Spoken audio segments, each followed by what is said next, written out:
The Texas Senate Bill 10 is scheduled to take effect. It will make it a requirement for teachers to display a copy of the 10 Commandments in classrooms if the material has been donated to the school. Although a district judge last week did block the statute from taking effect in the 11 school districts that are named in ongoing litigation, Texas Attorney General Ken Paxton announced earlier this week that all the schools not enjoined by litigation must abide by SB 10. So how might all of this Texas showdown ultimately play out?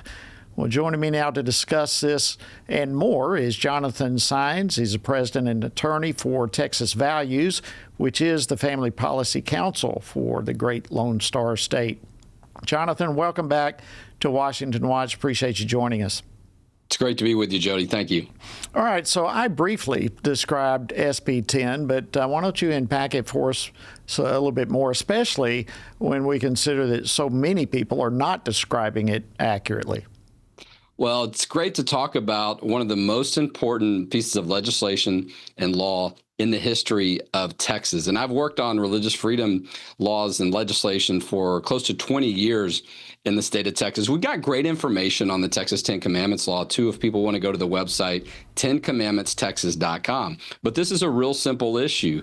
All the classrooms in the state of Texas are required to display the poster of the 10 Commandments. Now, in the law, there's specific guidance on the size, and also there's an agreed upon wording, and that wording of the 10 Commandments is the same as the wording on the 10 Commandments monument on our Texas Capitol. And that's important because that language from that 10 Commandments monument was upheld at the U.S. Supreme Court in 2005. And as a matter of fact, our Attorney General at the time was Greg Abbott. He argued that case successfully at the U.S. Supreme Court. He's now our governor, and he proudly signed that legislation into law. September 1st, as you mentioned, is the effective date. Most of the state laws that are passed during our legislative session this year go into effect starting September 1, which happens to fall on Labor Day. But also at that website, 10commandmentstexas.com, you can get links to find out how you can donate these posters to the local public school. And that's how it's intended to work, is people are going to donate these posters. Now, school districts can choose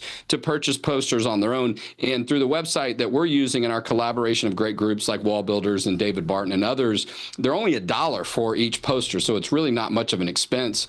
But we estimate there are over 300,000 public school classrooms in the state of Texas. That's a lot of ground to cover, but we think that we're going to get there. Now, there is a court ruling in place, but as you mentioned, it only affects 11 school districts. Jody, there are 1,200 school districts in the state of Texas, so a very, very small percentage of school districts are impacted by this court ruling. And I was in court. I was in the courtroom a Friday or two ago when there was a hearing on this issue, on this Texas 10 Commandments law, and it was very clear. This judge certainly relied more on opinion and not followed precedent, because if you follow the Supreme Court precedent, including some recent cases like the Coach Joe Kennedy versus Bremerton case, it's very clear that we're back to a standard where you can have displays like this, even though they're religious in nature, because the 10 Commandments relate to the history, the historical foundations of our law and government. There's a depiction of the 10 Commandments on the U.S. Supreme Court. So if it's good enough for the U.S. Supreme Court, it should be good enough for the classrooms in Texas. Absolutely. In fact, this is the issue that the beginning issue that actually led me to Congress as a pastor. We had a battle over the 10 Commandments, and that was a victory that we ended up having in Georgia as well. I'm so proud to see what Texas is doing. Now, I'm not a lawyer, but you are. So as the Texas Attorney General, is he right that schools that are not enjoined need to abide by SB 10? Is this is this in concrete what they must do? Well, it is correct that the school districts that were not a part of the litigation, and it was just 11, but if any school districts find themselves getting threatened by someone saying that they can't put up these 10 Commandments posters when this law goes into effect on September 1st, the Attorney General's office is ready to defend those school districts free of charge through Ken Paxton's Attorney General's office here in the state of Texas. Not only that, our good friends First Liberty Institute, led by Kelly Shackelford, who serves on the board of Texas Values, have joined our message, which we've been saying saying since this ruling that all of those other school districts, okay, let me do the math, 1,189 school districts, the rest of them are not required to follow this court ruling because that ruling did not impact them. They were not a part of that litigation. And so this is a lower court ruling.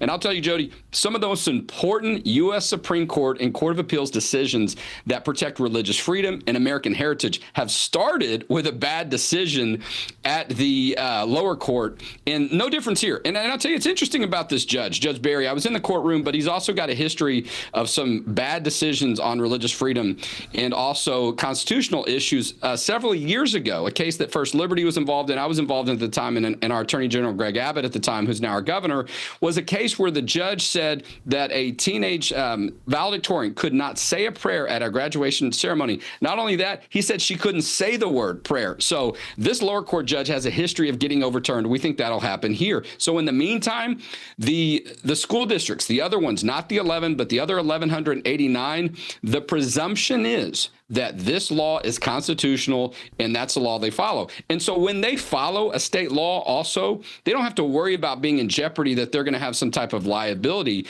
because as long as they're following state law, which they would be doing in this case, they'd have the protection of the Attorney General's office and they wouldn't face any particular liability themselves. Wow.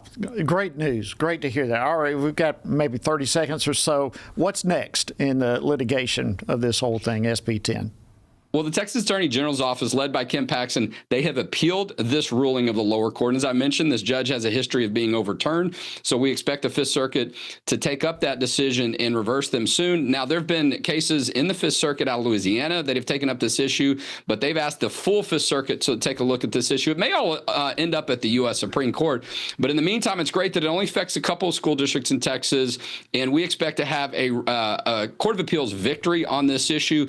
And Jody, I'll tell you, we expect eventually this is going to be a victory of biblical proportions. But more information, if you're curious, 10commandmentstexas.com to follow along as this issue moves forward. Thank you so much, Jonathan Saenz, President and Attorney for Texas Values. We're excited about that. Thank you for bringing us this news. God bless you. God bless you too. Thank you.